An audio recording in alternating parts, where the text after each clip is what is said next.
इस वीडियो में मैं आपके सामने पाकिस्तान के एजुकेशन सिस्टम की क्राइसिस और वो फैक्टर जिनकी वजह से स्टूडेंट्स बिल्कुल तबाह हो रहे हैं, वो आपके सामने बयान करूंगा। और उससे पहले मैं थोड़ा सा इस वीडियो का इंट्रोडक्शन देना चाहूँगा कि मैं किस हवाले से और किस तनाजुर में इस पर बात करने लगा हूँ। और थोड़ा सा मेरा भी इंट्रोडक्शन, मैं एक 17 ईयर ओल्ड फर्स्ट ईयर का स्टूडेंट हूँ, तो इस सेंस में मेरा इस पर बात करना बिल्कुल वैलिड है, क्योंकि मैं इस एजुकेशन सिस्टम का ही एक पार्ट हूँ। और मुझसे बेहतर कौन जानता होगा, क्योंकि मैं इससे काफ़ी हद तक गुजर भी चुका हूँ और गुजर भी रहा हूँ। तो ये मेरे अपने तजुर्बात और मेरे अपने मुशाहिदात हैं जो कि मैं इस वीडियो में शेयर करने वाला हूँ। दूसरी बात ये कि मैं कोई थियरीज़ या कोई फ़िलासफ़ीज़ नहीं शेयर करने वाला इस वीडियो में कि गवर्नमेंट को इस तरह करना चाहिए या एजुकेशनलिस्ट को इस तरह करना चाहिए या आपके इंस्टीट्यूट्स को इस तरह करना चाहिए, ताकि आपकी एजुकेशन मैक्सिमाइज़ हो सके और आप स्किल्स और अपने आप को वैल्यूएबल बना सकें।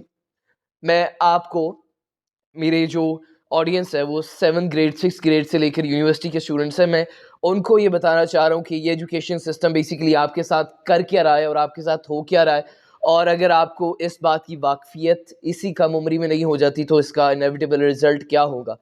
तो मैं आपके सामने इस सिंपली एक्सप्लेन करूँगा कि आपके साथ ये एजुकेशन सिस्टम क्या कर रहा है और उसकी शिद्दत क्यों इतनी ज़्यादा है कि आपको उससे बचना चाहिए। तो सबसे पहले स्टार्ट करते हैं। सबसे पहली बात जो आपको जाननी है वो ये कि जब आप छोटे होते हैं, 5-6 साल, जो हमारी एजुकेशन सिस्टम की एक एज है कि जिसमें बच्चे को इस एजुकेशन सिस्टम में एनरोल कर दिया जाता है, तब आप पोटेंशियल होते हैं। तब आप सिर्फ़ पोटेंशियल होते हैं, तब आपकी कोई लाइक्स डिसलाइक्स नहीं होती। आप सिर्फ़ पोटेंशियल होते हैं और उस पोटेंशियल को आप इस अंदाज़ में समझ सकते हैं कि आप गर्म लोहा होते हैं और उसको किसी भी चीज़ में मोल्ड किया जा सकता है। आप कुछ भी सीखने के लिए तैयार होते हैं और आपका ज़हन बिल्कुल फ्रेश और उसमें एक एक पीस ऑफ पेपर है जो बिल्कुल ब्लैंक है। वो आपका ज़िंदगी भर का प्रोटोकॉल और वो आपकी ज़िंदगी भर का माइंडसेट तब डिटरमिन होता है उस एज में जब आप पोटेंशियल होते हैं, और तभी से इसलिए आपको इस एजुकेशन सिस्टम में डाला जाता है। लेकिन जो पहली चीज़ आपके साथ की जाती है, इस बात को जानते हुए कि आप पोटेंशियल है और आपको कुछ भी सिखाया जा सकता है और आप में किसी भी किस्म की एबिलिटीज़ को डाला जा सकता है और उन्हें मैक्सिमाइज़ किया जा सकता है और आपको उनका मास्टर बनाया जा सकता है। आपको आपकी जो नेशनल एबिलिटी है, क्यूरोसिटी, तजस्सुस, जो कि नॉलेज का ओनली सोर्स है। तजस्सुस ये है कि आप नहीं जानते, बच्चों में तजस्सुस होता है, छोटे बच्चों में तजस्सुस होता है। वो डेली साइंटिफिकली प्रूवन है, वो डेली ऑलमोस्ट 4000 सवाल एडल्ट से करते हैं, जो उनके करीबी एडल्ट्स होते हैं उनसे वो 4000 सवाल डेली करते हैं। उनकी इस एबिलिटी को कम किया जाता है। उनको अ, जब भी वो किसी किस्म का सवाल करते हैं, उन्हें वर्बली या फिज़िकली भी किसी भी सेंस में पनिश किया जाता है, उनको रिवॉर्ड नहीं किया जाता और उनकी नॉलेज की जो एबिलिटी, नॉलेज की सीकिंग की जो एबिलिटी है, उसको डिक्लाइन करने की तरफ बढ़ा दिया जाता है। और ये जो चीज़ जो बात मैंने इब्तिदा में कही कि नॉलेज का सिर्फ सोर्स क्यूरियोसिटी है। अगर आप किसी कंसेप्ट के बारे में, दुनिया किस तरह चलती है, ये सब कुछ किस तरह हो रहा है, लोग किस तरह चलते हैं, आपको क्या करना चाहिए, आपको इसके बारे में क्यूरियोसिटी नहीं है, तो आपको कोई नॉलेज कभी सिखा ही नहीं सकता। यहाँ से ही इस एजुकेशन सिस्टम की जो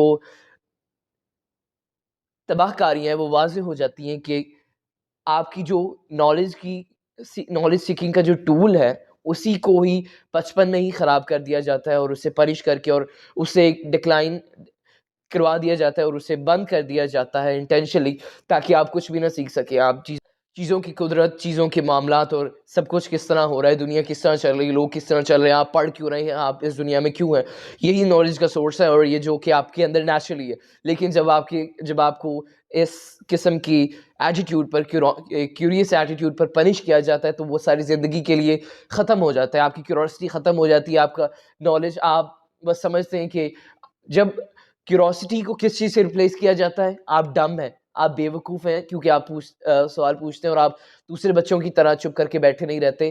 तो ये आपकी सारी ज़िंदगी एक एटीट्यूड प्रिवेल करता रहता है और आप समझते हैं कि आप बेवकूफ़ हैं और जाहिल हैं और पूछना गलत है, और जो आपके आस-पास लोग बैठे हैं उनको शायद पता होगा, नहीं पता, उनको भी नहीं पता। वो भी इसी एटीट्यूड में है कि पूछना गलत है, क्यूरियोसिटी गलत है, नॉलेज सीकिंग गलत है और बस भेड़ों की तरह बैठे रहना गलत है। ये इस एजुकेशन सिस्टम का पहला स्टेप है, जो पहली चीज़ ये आपके साथ करते हैं, वो आपकी क्यूरियोसिटी को ख़त्म कर देते हैं। दूसरी चीज़ है कोलैबोरेशन, दूसरों से मिलकर कोई काम करना, दूसरों के साथ मिलकर कोई काम करना, टीम वर्क में कोई काम करना, इसको कोलैबोरेशन कहा जाता है। आप बायोलॉजिकली एक बायोलॉजी के तनाज़ुर में इसको देखें तो कोलैबोरेशन इतनी ज़रूरी है कि दुनिया में जानवर हैं जो हमसे ज़्यादा ताकतवर हैं, हमसे ज़्यादा तेज़ हैं, लेकिन वो कोलैबोरेट नहीं कर सकते, वो आपस में उस तरह से मिलकर टीम वर्क नहीं कर सकते जिस तरह से इंसान कर सकते हैं। हम सिर्फ़ इंसानों के पास सिर्फ़ ज़हानत है, हमारे पास ना तेज़ी है, ना हमारे पास ताकत है। लेकिन हमारी कोलैबोरेशन, हमारा आपस में मिलकर काम करना ही हमें फूड साइकिल और जो एनिमल वर्ल्ड है और लिविंग ऑर्गेनिज़म्स हैं, उनमें जो आला एक पोज़ीशन देता है, वो हमारी कोलैबोरेशन है। और ये हमारी जेनेटिक्स का एक हिस्सा है। जब आप हमारे एंसेस्टर्स को देखते हैं, हमारी हिस्ट्री को देखते हैं कि हमारे जो केवमैन और हंटर गैदरर्स हमारे एंसेस्टर्स थे, जो मतलाशी और शिकारी हमारे आबाओ-अजदाद थे, वो ग्रुप्स में काम करते थे। वो अकेले कभी काम नहीं करते थे। और ये चीज़ हमारे अंदर आज भी है। हमारे जीन्स उस तेज़ी के साथ इवॉल्व नहीं हुए, जिस तेज़ी के साथ हमने तरक्की की है। और ये चीज़ एजुकेशन सिस्टम में कंडेम की जाती है। Collaboration equals cheating in our education system. यहाँ पे आप अगर एक अकेले और डिप्रेस्ड और बेकार और चिड़चिड़े लेकिन ज़्यादा नंबर लेने वाले एक तालिब इल्म हैं, तो आपको प्रमोट किया जाता है, आपकी तारीफ़ की जाती है और आपको रिवॉर्ड किया जाता है। और हम बेसिकली हमारा जो ह्यूमन्स है वो इसी सिस्टम पर चलते हैं कि जो बिहेवियर और जो एटीट्यूड रिवॉर्ड या पनिश किया जाता है, वो रिवॉर्ड करने पर स्ट्रेंथन होता है या पनिश करने पर वीकन हो जाता है। और इस तरह जब ये वाला एटीट्यूड रिवॉर्ड किया जाता है, तो आपको पता है कि इसको चीटिंग करार दिया जाता है। और फिर वो बच्चे जो इसमें नहीं आते और जो कोलैबोरेट नहीं करते, जो चीट नहीं करते according to the education system, वो ज़िंदगी में कभी टीम वर्क के पार्ट ऑफ अ टीम नहीं बन सकते, वो कभी लोगों के साथ मिलकर काम नहीं कर सकते। और बेसिकली वो एक उनके पास जो ओनली ऑप्शन रह जाता है कि वो एक्सप्लॉइट हों, क्योंकि जब आप हिस्ट्री को देखते हैं तो मैसेज लोग अवाम ये तभी कंट्रोल होते हैं जब एक कुछ मखसूस लोग इकट्ठे होते हैं और एक सिस्टम बनाते हैं और उस पर कोलैबोरेट करते हैं और उसकी बेसिस पर लोगों को कंट्रोल करते हैं। जब भी आप गवर्नमेंट एक माइनॉरिटी गवर्नमेंट पॉपुलेशन का कितना होगा, गवर्नमेंट पॉपुलेशन की क्या परसेंटेज होगी, लेकिन गवर्नमेंट पूरी पॉपुलेशन को कंट्रोल करती है, पूरी सब मैसेज को गवर्नमेंट कंट्रोल करती है। हालांकि वो उसका हार्डली 0.5% होगी गवर्नमेंट पूरी पॉपुलेशन का, हार्डली। ये है पावर कोलैबोरेशन की। और जो चीज़ इसको कंडेम करता है हमारा एजुकेशन सिस्टम बेसिकली इसलिए ताकि आप मैसेज का एक पार्ट बन सके और फिर कंट्रोल हो सके लोगों से। हमारा education system collaboration, team work, लोगों के साथ मिलकर काम करने को चीटिंग करार देता है। अब थोड़ा आगे बढ़ते हैं और 8th 9th 10th या 7 8 9 10th इस ग्रेड के बच्चों के बारे में थोड़ी सी बात करते हैं। एक एस्पेक्ट के बारे में मैं बात करना चाहूँगा जो यहाँ पर इस एज ग्रुप के बच्चों में मौजूद होता है, वो ये कि अगर तो वो को एजुकेशन में है अगर तो वो को एजुकेशन में है तो उनका दिमाग मुकम्मल तौर पर ख़राब किया जा रहा है। को एजुकेशन गलत नहीं है कि अगर अगर हमारी सोसाइटी वेस्ट की बुनियादों पर मबनी हो और हमारा जो डेटिंग कल्चर उसी तरह सब कुछ हो, मीटिंग और सब कुछ वेस्ट की तरह अगर हमारा हो, इन दैट सिनेरियो को एजुकेशन बिल्कुल करेक्ट है। को एजुकेशन बिल्कुल सही है और ज़रूरत है, क्योंकि उन्होंने मुआशरे में जाकर वही सब कुछ करना है, तो उसके लिए उन्हें स्कूल में उसके लिए तैयार करना भी ज़रूरी है। लेकिन चूँकि हम एक मशरिकी सोसाइटी हैं, हम एक ईस्टर्न सोसाइटी हैं, हमारी रवायत हैं जिनको हमने कुछ हद तक टाँगा हुआ है अपने ऊपर, तो हमने उनको लेकर भी चलना होता है या घसीटना होता है उनको भी। तो अगर इस तनाजुर में बच्चे को अगर को एजुकेशन में डाला जा रहा है, तो वो एक मेंटल डायलेमा में उसको डाला जाता है कि जिसमें उसको कुछ अरसा, कुछ देर के लिए, तो एक दिन के कुछ हिस्से के लिए तो उसको लड़कियों के साथ इंटरैक्ट करने की इजाज़त होती है। लेकिन जब भी वो उस इंस्टीट्यूट से बाहर जाता है, तो अगर वो लड़कियों के साथ इंटरैक्ट करता है, किसी भी सेंस में, एक पॉजिटिव सेंस में भी, तो इसे कंडेम किया जाता है। इस एटीट्यूड को कंडेम किया जाता है अगर वो लड़कियों के साथ इंटरैक्ट करता है, बात करता है। बिल्कुल कट ऑफ होना, ये इससे रिवॉर्ड किया जाता है हमारी सोसाइटी में। तो अगर तो ये अदर वे अराउंड होता, जिस तरह मैंने कहा, इन इटसेल्फ को एजुकेशन में कुछ भी गलत नहीं है। लेकिन अगर चूँकि हम एक ईस्टर्न सोसाइटी है, तो ये बेसिकली आपकी मेंटल हेल्थ को, ये जो सब कुछ कर रहे हैं, इसको तबाह बर्बाद कर रहे हैं इस सब कुछ के साथ। क्योंकि जब आप अपने इंस्टीट्यूट में रहेंगे तो आप एक चीज़ करेंगे, लेकिन वही चीज़ बाहर अब जाकर आप करेंगे तो आपको कंडेम किया जाएगा वो करने पर। यहाँ मैं एक बात कहना चाहूँगा जो कि मैंने इब्तिदा में कही, वो ये कि ये वीडियो, ये जो मैं बना रहा हूँ, जिसमें मैं आपके सामने एजुकेशन सिस्टम की वजाहत कर रहा हूँ, ये वो एक थ्योरेटिकली या फिलोसॉफिकली इसलिए नहीं बनाई गई क्योंकि जिन लोगों के लिए अगर ये वीडियो थ्योरेटिकली या फिलोसॉफिकली होती, तो उन लोगों के बच्चे तो ओ या ए लेवल्स में पढ़ रहे हैं, जो कि एक माइनॉरिटी है। और ऑलमोस्ट 15% ऑफ द पॉपुलेशन वो ए लेवल्स में पढ़ रहे हैं, जो कि एक अच्छी एजुकेशन है, जो कि एजुकेशन कहलाने के लायक है, जो कि आपको क्रिटिकल थिंकिंग और स्किल्स एक्विजिशन सिखाती है, लेकिन वो बहुत ज़्यादा महंगी है। वो हमारी वास्ट पॉपुलेशन ऑलमोस्ट 85% जो उसमें नहीं एनरोल होते, वो उसे अफोर्ड नहीं कर सकते। तो उनके पास जो दूसरा अल्टरनेट है, वो मैट्रिक और एफएससी वाला ही रह जाता है, इसलिए वो उनमें जाते हैं और इसलिए मैं उनके बारे में बात अभी कर रहा हूँ। चौथी बहुत ही खतरनाक चीज़ जो आपको तमाम ज़िंदगी के लिए एक तरह से ये एजुकेशन सिस्टम डिसेबल कर देता है, वो ये कि जब आप अपनी क्लास में जाते हैं, इन तमाम सालों से जब आप बचपन से ही और जब तक आप यूनिवर्सिटी में पहुँचते हैं, कि एक टीचर होता है जो आपको बताता है कि आपको ये करना है और आपको ये करना चाहिए, और अगर आप ये करेंगे तो आपको रिवॉर्ड किया जाएगा, और अगर आप ये नहीं करेंगे तो आपको ये पनिश किया जाएगा। ये एक तरह से एक पर्सपेक्टिव में ये एक चीज़ अच्छी भी है, क्योंकि बच्चों को उनकी तरबियत करना होती है और उनको अपनी नेचुरल इम्पल्सेस पे हर वक़्त एक्ट करने नहीं दिया जा सकता, क्योंकि वो जानवरों की तरह हो जाएँगे अगर ऐसा करने दिया जाए, और उनको डिसिप्लिन करना बहुत ज़रूरी है। लेकिन जिस तरह हमारे एजुकेशन सिस्टम में ये काम किया जा रहा है, आपके टीचर्स आपको बताते हैं कि आपको सिर्फ़ ये करना है और आपको कुछ और नहीं करना, और आपको उन पर डिपेंडेंट रहना है, और आपको एक-एक चीज़ के लिए उनसे गाइडेंस लेनी है कि आप अब क्या करें, अब क्या करें और आप इसके बाद क्या करें। तो इसका असर ये होता है कि आपका कॉन्फिडेंस टोटली डिक्लाइन हो जाता है, आपको अपनी एबिलिटीज़ और अपनी नेविगेशनल स्किल जो कि ज़िंदगी के लिए बहुत ज़्यादा ज़रूरी हैं, उन पर कोई कॉन्फिडेंस नहीं होता, और आप तमाम ज़िंदगी और आप अपनी पूरी ज़िंदगी के लिए किसी अथॉरिटेटिव फिगर पर डिपेंडेंट हो जाते हैं, कि ताकि वो आपको गाइडलाइंस फराहम करे, ताकि आप अपना अगला एक्शन उठाएँ, और आप अपने ऊपर बिल्कुल रिलाय नहीं कर सकते। आप ऊपर बिल्कुल भी ट्रस्ट और कॉन्फिडेंस नहीं कर सकते, क्योंकि आपको पता ही नहीं होता, आपकी अपब्रिंगिंग ही उस अंदाज में की गई है, और जिस तरह की मैंने बताया कि आप पोटेंशियल होते हैं जिसको किसी भी अंदाज में मोल्ड कर दिया जाता है, और जब आपके ज़हन में ये एक बिलीफ बिठा दिया जाता है कि आपको कोई अथॉरिटेटिव फिगर चाहिए हर वक़्त सवाल पूछने के लिए, तो आप डिपेंडेंट हो जाते हैं अपनी तमाम ज़िंदगी के लिए, और आप अपनी कॉन्फिडेंस की एबिलिटी खो देते हैं, और आपके अंदर वो डेवलप ही नहीं हो सकती, और आप अपने ऊपर देख सकते हैं आपके अंदर किस हद तक आपको जो भी मैं आपको पॉइंट्स बयान कर रहा हूँ, आपको अपने ऊपर जज करने चाहिए कि आप किस लेवल पर हैं।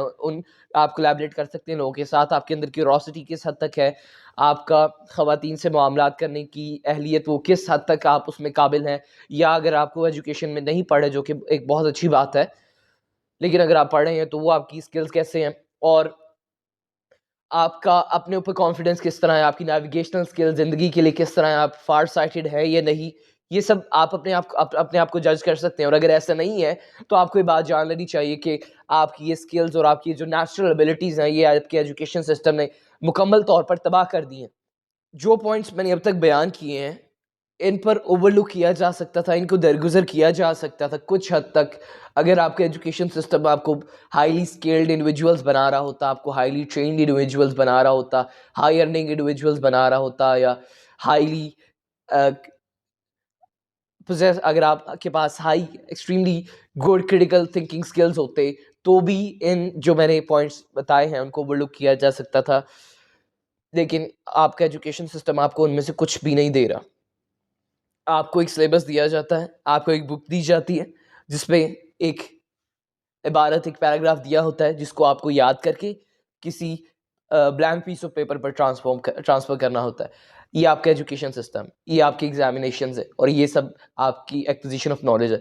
एक बुक दी जाती है जिसमें एक पैराग्राफ्स या चंद पेजेज़ होते हैं, जिन्हें आपको रट्टा लगाकर एज़ इट इज़ एक ब्लैंक पीस ऑफ पेपर पर ट्रांसफ़र करना होता है। ये आपका एजुकेशन सिस्टम है, और इसमें आपको 10 से 12 या 15-20 साल आप इसमें रहते हैं, जिसमें सिर्फ़ आप यही करते हैं कि आपको एक अथॉरिटेटिव फिगर आपको बताता है कि आपको इस पैराग्राफ को इस लाइन से इस लाइन तक, या आप बीच में ये छोड़ सकते हैं, जिसको सुनकर आप बहुत ज़्यादा खुश हो जाते हैं।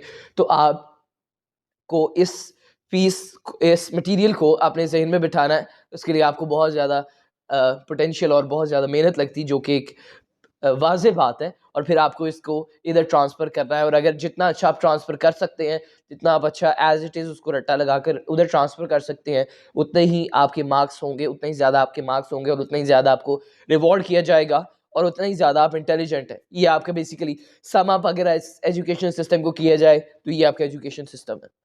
अब आ जाते हैं कॉलेज के ऊपर। अब मैं कॉलेज के मुतालिक, कॉलेजेस जो कि हमारा हाई स्कूल है, उसके मुतालिक अब मैं बात करूँगा। बेसिकली आपको जो बात जाननी है, बॉयज़ के लिए जो मैं अब बात करना चाह रहा हूँ, वो ये कि बॉयज़ का एक मख़सूस नेचर होता है। अगर आप हिस्टोरिकली अपने जीन्स के पर्सपेक्टिव में देखोगे तो आपके एंसेस्टर्स प्रोटेक्शन और प्रोविजन के लिए रिस्पॉन्सिबल थे। वो अपनी फैमिलीज़ को प्रोटेक्ट करते थे और उनके लिए प्रोवाइड करते थे, जिसके लिए उन्हें स्ट्रॉन्ग होना ज़रूरी होता था, जिसके लिए उन्हें आपस में लड़ना ज़रूरी होता था, ताकि वो एक हम एक डोमिनेंस हायरार्की पे एक स्केल पे एग्जिस्ट करते हैं, जिसमें जो स्ट्रॉन्ग होता है, जो फाइनेंशियली स्ट्रॉन्ग होता है, जो फिजिकली स्ट्रॉन्ग होता है और जो मेंटली स्ट्रॉन्ग होता है, ये 3 एस्पेक्ट्स हैं एक इंसान को जांचने के। जो इनके टॉप पर होता है इन तीनों स्ट्रेंथ्स के स्केल पर, वो डोमिनेंस हायरार्की के टॉप पर होता है। और डोमिनेंस हायरार्की के टॉप पर पहुंचने के लिए ये कंपटीशन शुरू से ही रहा है, और हमारा एजुकेशन सिस्टम इस चीज़ को कंडेम करता है। लड़कों को लड़कियों की तरह बैठना चाहिए, लड़कों को आपस में लड़ना नहीं चाहिए, लड़कों को ऊंची आवाज़ से बात नहीं करनी चाहिए। ये बहुत अच्छा भी लगता है, ये बहुत अच्छा लगता है, लेकिन ये बिल्कुल गलत है, क्योंकि जब आप इसको इस अंदाज में करते हैं, जब आप उनको उनकी इस एबिलिटी, उनकी इस नेचुरल ज़रूरत को कंडेम करते हैं, तो उनके अंदर वो चीज़ जो उनकी एक नेचुरल ज़रूरत है वो उनके अंदर रहती है और वो बिल्डअप नहीं हो पाती, और वो उनके अंदर ही एक इन अ सेंस एक कैंसरस स्टेट बिल्ड कर देती है, और वो फिर एक्सप्लोड होती है, और यही चीज़ स्कूल शूटर्स और टेररिस्ट बनाती है। जब लड़कों को कोई आउटलेट लड़ने के लिए, अपने आप को फिजिकली स्ट्रांग बनाने के लिए कोई रीज़न नहीं दिया जाता, और उनको ये प्रमोट एक हेल्दी इन्वायरमेंट में लड़ना और उन्हें आपस में झगड़ना और बहस करना और चीज़ों के लिए कम्पीट करना और एक दूसरे को हराना और जीतना, उनको ये एक हेल्दी इन्वायरमेंट में नहीं करवाया जाता, तो उनके अंदर वो एक कैंसरस स्टेट बिल्ड हो जाती है, और फिर जैसे कि मैंने बताया कि उसका एक्सप्रेशन स्कूल शूटर्स या टेररिस्ट की फॉर्म में ही होता है। ये आपके एजुकेशन सिस्टम आपके साथ कर रहा है कि आपको आपके नेचर से ही डिप्राइव किया जा रहा है। लड़कों का नेचर ये है कि उन्हें स्ट्रॉन्ग बनाया जाए। आपकी मिलिट्री स्ट्रॉन्ग क्यों है? आपकी मिलिट्री आपको लड़ना क्यों सिखाती है? वो आपको लड़कियों की तरह तो बैठना नहीं सिखाती। वो आपको वो आपको एक वो आपको ये नहीं बताती कि लड़ना गलत है। ऐसा बिल्कुल भी नहीं। आपकी मिलिट्री आपको प्रोटेक्ट करती है, उसके लिए वो अ, असला यूज़ करती है, उसके लिए वो लोगों को मारती है जो कि बुरे लोग हैं, जिनको मारना बहुत ज़रूरी है, और लड़कों को इसी नेचर में होना चाहिए। इसी वजह से आज भी कुछ ममालिक में, और तारीख में तो तकरीबन तमाम ममालिक में ही, जो मिलिट्री में पार्टिसिपेशन लड़कों के लिए एक सर्टेन एज ग्रुप के लड़कों के लिए मिलिट्री में पार्टिसिपेशन ज़रूरी थी, ताकि उनका नेचर उनके सामने आ सके, ताकि वो अपने आप को बिल्डअप कर सकें। आप बिल्डअप ही नहीं हो रहे, आपकी पर्सनैलिटी ही कंप्लीट नहीं है इस एजुकेशन सिस्टम की वजह से। एक चीज़ जो आपको याद रखनी है वो ये कि हमारा दिमाग 2 तरह से सोचता है, in terms of rationality, logic, A leads to B and B leads to सी।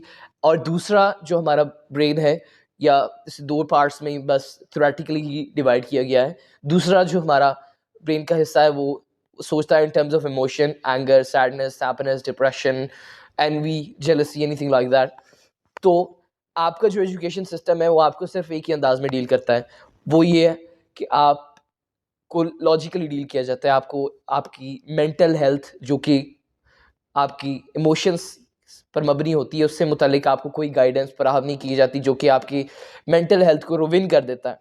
आपको basically as a robot treat किया जाता है, और आपको इस अंदाज में सोचना, इसको कंडेम किया जाता है कि आप इन टर्म्स ऑफ अपने इमोशन सोचें और उनको कंट्रोल करना सीखें, और अपने आप को डिसिप्लिन बनाएं, अपनी पर्सनालिटी को डिसिप्लिन बनाएं। आपको आपको समझा जाता है कि इन चीज़ों के मुतालिक बात करना ही बुरा समझा जाता है, और अगर समझा जाता है कि जैसे कि मैंने इब्तिदा में बताया कि आप अपनी क्यूरोसिटी को आगे लाते हैं और सवाल करते हैं, तो आपको आपकी क्लास और आपके टीचर्स भी इस तरह देखते हैं कि जिस तरह आपने कोई गलत काम किया है, और you are not suppose to do that.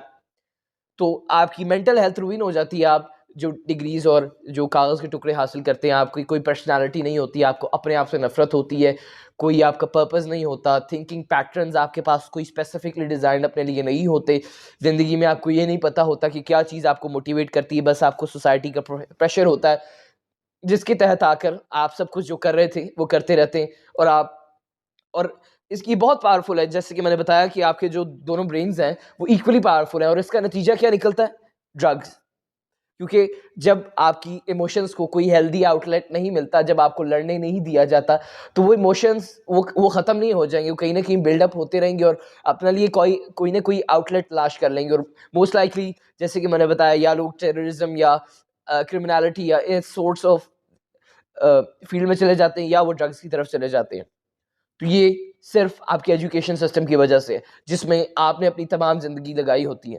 और इसी पर्सपेक्टिव में मैं एक बात जो बॉयज़ की पर्सपेक्टिव में मैं जो अभी बात कर रहा हूँ वो ये कि अगर तो आप गवर्नमेंट कॉलेजेस में चले जाते हैं जो कि तो आप काइंड ऑफ लकी होते हैं क्योंकि आपकी ग्रोथ हो जाती है, आपको लड़ने के मौके मिल जाते हैं और आप एक बॉय से एक मैन में इमर्ज हो जाते हैं, जो कि काफ़ी अच्छा एक एक्सपीरियंस है। आप घूमते फिरते हैं, आप सब कुछ करते हैं, आप तमाम किस्म की हेल्दी और कुछ हद तक अनहेल्दी एक्टिविटीज़ में भी इंडल्ज होते हैं और फिर आप सीखते हैं कि आपको क्या काम करना चाहिए और क्या नहीं करना चाहिए, और आपका ये एक्सपीरियंस काफ़ी अच्छा रहता है। लेकिन अगर आप चले जाते हैं पंजाब, किप्स, यूनीक, सुपीरियर इन कॉलेजेस में, तो आपकी ज़िंदगी का बेड़ा गर्क हो जाता है। क्योंकि आप, हालाँकि आप 17, 18, 19 साल के एक जवान होते हैं और आपका टेस्टोस्टेरोन बूस्ट हो रहा होता है और आपके अंदर चेंजेस आ रहे होते हैं, लेकिन आपको वो एक जेल की तरह की एक कन्फाइनमेंट में रखा जाता है, जिसमें आप डेली आते हैं और एक टाइम में जाते हैं और आप लेट नहीं हो सकते और आप कुछ भी अपनी मर्ज़ी से नहीं कर सकते और आप अपना कॉन्फिडेंस बिल्ड नहीं कर सकते। आपकी ज़िंदगी बेसिकली, आपकी ज़िंदगी की तबाही मैं समझता हूँ कि वो हो जाती है, क्योंकि यही 17 ऑलमोस्ट 16 टू 19 या 20, ये वो पीरियड है जो आपका डिटरमिन करता है कि आपकी ज़िंदगी रेस्ट आपकी, ये आपकी पिवटल हैसियत रखता है ये पीरियड आपकी ज़िंदगी में। तो जब आप कॉलेजेस में चले जाते हैं, इन कॉलेजेस में जिनका मैंने ज़िक्र किया, जिनमें बेसिकली यही होता है कि आप जाते हैं, आप पढ़ते हैं और आप टीचर जिस तरह कहते हैं उनके अकॉर्डिंग चलते हैं और उनके अकॉर्डिंग बैठते उठते, या आप 17-18 साल की उम्र में भी may I go to water, may I go to washroom और may I go to drink water, may I do this, may I do that करते हैं, तो फिर आपकी कॉन्फिडेंस और मेंटालिटी वो मुकम्मल तौर पर तबाह हो जाती है इस एजुकेशन सिस्टम की वजह से, अगर आप इन कॉलेजेस में चले जाते हैं। अगली चीज़ जो मैं वजाहत करना चाहूँगा वो ये, जो कि ब्लंटली आपको बता देगी कि आपका एजुकेशन सिस्टम मुकम्मल तौर पर आपके साथ धोखा कर रहा है और आपको तबाह करने के लिए डिज़ाइन किया गया है, वो ये कि इंग्लिश आपको नहीं आती। आपने 15-20 साल इंग्लिश पढ़ी होती है और आप इंग्लिश बोल नहीं सकते, आप इंग्लिश लिख नहीं सकते। आपके टीचर्स को इंग्लिश नहीं आती, वो बोल नहीं सकते इंग्लिश। इसकी क्या वजह है? क्योंकि उनको मे बी आपकी ज़रूरत नहीं है कि आप इंग्लिश बोलें या आप एक्सप्रेसिव हो या अपनी थॉट्स को एक्सप्रेस करना सीखें या आप अपने आप को आर्टिकुलेट बनाएँ, उनको इसकी ज़रूरत नहीं है। और उनका मकसद आपको तबाह करना है, जिसमें वो सक्सीड कर जाते हैं। और इसलिए ये एक ब्लंट चीज़ है, ये एक वाज़ेह चीज़ है, जिससे आप इस बात का अंदाज़ा लगा सकते हैं कि आपका एजुकेशन सिस्टम मुकम्मल तौर पर आपको तबाह करने के लिए डिज़ाइन किया गया है। थोड़ी-सी मदारिस के ऊपर भी मैं रोशनी डालना चाहूँगा, हालाँकि इसके ऊपर मैंने एक वीडियो बनाई है जिसका मैं ऊपर लिंक दे दूँगा। और उसमें वो एक किताब की समरी थी, जो कि मौलाना मौदूदी, जो कि बरसगीर के अब तक की हिस्ट्री के तमाम मुमताज़ उलमा में से उनके शुमार किया जाता है। वो एक आलिम थे, वो मज़हबी तालीम याफ़्ता ही थे इसलिए, और उन्होंने ये किताब लिखी थी जिसमें उन्होंने मदारिस की वज़ाहत की। बेसिकली उनके अल्फ़ाज़ थे कि मदारिस से पढ़े हुए तलबा बेकार हैं। जो इस स्ट्रक्चर जो मदारिस का करंट स्ट्रक्चर है और जो तभी स्ट्रक्चर था मौलाना मदूदी के टाइम में भी, उस स्ट्रक्चर और उस सिलेबस को पढ़े हुए तलबा बेकार हैं। इसकी मैं वज़ाहत नहीं करूँगा क्योंकि उन्होंने इस किताब में वज़ाहत की थी और मैं उसके लिए एक पहले ही वीडियो बना चुका हूँ जो बितख़सीस मदारिस के तलबा के लिए है, तो आप उसे भी देख सकते हैं। और उनका भी अगर आप कोई मदरसे के तालिब इल्म हैं, तो आप ये जान सकते हैं कि आपको अरबी नहीं आती। आप 8 से 10 साल अरबी पढ़ते हैं, आप अरबी बोल, समझ, पढ़, लिख नहीं सकते। 8 साल पढ़ने के बावजूद भी। अगर आप सिर्फ़ अपने मदरसे के स्ट्रक्चर और सिलेबस पर चलें, मदारिस से पढ़े हुए तलबा बहुत ज़हीन भी होते हैं, लेकिन वो नहीं होते जो मदारिस के स्ट्रक्चर और उसके सिलेबस के अकॉर्डिंग चलते हैं। वो होते हैं जो अपने आप को सेल्फ एजुकेट करते हैं। इसमें मैं ये बिल्कुल भी नहीं कह रहा कि दीनी तालीम गलत है या तालीम गलत है, जो कि एक हमारे मुल्क में ये भी एक ट्रेंड चला हुआ है कि जो भी तालीम के मुतालिक बात करता है कि एजुकेशन सिस्टम गलत है, तो उसको ये डिक्लेयर कर दिया जाता है कि वो एजुकेशन को ही एट द फर्स्ट प्लेस गलत कह रहा है, या इस्लाम को ना इस्लाम गलत है, ना एजुकेशन गलत है। आपको गलत तरीके से गलत तरीके से चीज़ें पढ़ाई जाने, जिसका गलत नतीजा ही पैदा होता है। आपको अरबी नहीं आती, क्यों नहीं आती? आपने 8 से 10 साल अरबी पढ़ी होती है और उसके बावजूद आपको अरबी नहीं आती। और मदारिस में जो तलबा मदारिस से निकलते हैं, उनका सिर्फ़ मसरफ़ उनका अपने आप को यूज़ेज नज़र आता है, वो सिर्फ़ यही कि वो पढ़ लें या पढ़ा लें, पढ़ लें या पढ़ा लें। इसके अलावा मदारिस के तलबा आपको ज़्यादा कुछ करते नज़र नहीं आते। हाँ, जो टॉप पर पहुँचते हैं, जैसा कि मैंने बताया, जो कुछ उलमा मुमताज़ हो जाते हैं, कुछ बहुत ज़्यादा इल्म वाले होते हैं, वो होते हैं जो मदारिस के स्ट्रक्चर और उसके सिलेबस को फ़ॉलो नहीं करते और अपने आप को सेल्फ एजुकेट करते हैं। इन दी एंड मैं आपको ये कहना चाहूँगा कि जब आप इस एजुकेशन सिस्टम से पढ़ लेते हैं और आप लोगों से मिलना मिलाना शुरू करते हैं और बाहर मार्केट्स में जाना शुरू करते हैं और दुनिया की ज़रूरतों को देखना शुरू करते हैं, तब आपको पता चलता है इन चीज़ों से आपको डिलिबरेटली पहले दूर रखा जाता है। लेकिन जब आप बड़े हो जाते हैं और खुद ही आप जाना शुरू करते हैं और आप लोगों से मिलना शुरू करते हैं, तब आपको पता चलता है कि आपने जो कुछ पढ़ा है, आपने जो कुछ सीखा है दुनिया को, उसकी कोई ज़रूरत नहीं है और आप बेकार हैं। आप मुकम्मल तौर पर बेकार हैं और दुनिया को जो कुछ आपने पढ़ा है उसकी कोई ज़रूरत नहीं है और आपका इस दुनिया में कोई मसरफ़ नहीं है अब। और यही वजह है कि हमारी जो एजुकेशन सिस्टम है, उसके बाद जितने भी यूनिवर्सिटी के तलबा हैं, उनको अपनी ज़िंदगी में 3 ही रास्ते नज़र आते हैं। पहला ये कि वो सीएसएस कर लें, जो कि एक लंबा रास्ता है और उसमें वो कुछ तलबा लगे रहते हैं और फिर उसके बाद उनका नहीं हो पाता क्लियर और वो फिर अकेडमीज़ में पढ़ाने लग जाते हैं। और बहुत एक माइनर परसेंटेज है जो कि क्लियर कर पाती है मुकाबला इसके कि जो अपीयर होते हैं उन एग्ज़ाम्स में। या दूसरा जो रास्ता वही कि आप आर्मी जॉइन कर लें, जो कि एक अच्छा रास्ता है, जो कि आपको एक मुकम्मल लाइफ़स्टाइल फराहम करता है। लेकिन जिस तरह आपका एजुकेशन सिस्टम आपको बना देता है, तो आर्मी को जॉइन करने वालों की तादाद भी बहुत कम होती है, क्योंकि उनकी पर्सनैलिटी उस तरह की नहीं डेवलप हो पाती जिस तरह की आर्मी को रिक्वायर्ड होती है।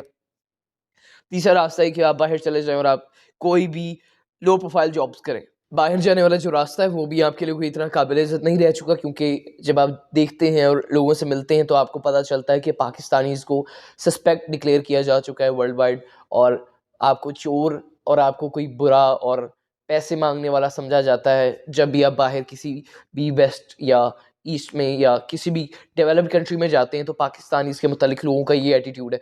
तो ये आपके लिए मतलब और जो वहाँ की जॉब्स हैं, वो जो फॉरेन कंट्रीज़ हैं, वो इतना पाकिस्तानी से सैचुरेट हो चुकी हैं, क्योंकि जो भी टैलेंटेड लोग हैं, जो भी स्किल्ड लोग हैं, जो भी इंटेलिजेंट लोग हैं, उनके सामने वाहिद रास्ता ये है कि वो अपने पोटेंशियल को अगर ज़ाया होने से बचाना चाहते हैं और एक अच्छी ज़िंदगी गुज़ारना चाहते हैं, तो बाहर जाने के अलावा उनके पास कोई रास्ता नहीं है। और बाहर की सूरत-ए-हाल जो मैंने आपके सामने वाज़ेह कर दी, वो ये है। अगर आप बाहर चले जाते हैं, तो आपको कामयाब कंसीडर किया जाता है काइंड ऑफ, और आप कोई भी लो प्रोफाइल जॉब करते हैं। ये 3 रास्ते आपकी एजुकेशन सिस्टम इस एजुकेशन सिस्टम के बाद आपके पास रह जाते हैं। अगर आपने डॉक्टर्स या लॉयर्स नहीं बनना, और उसका कॉस्ट ये है कि आप अपनी मेंटल हेल्थ को रुइन कर देते हैं। आपको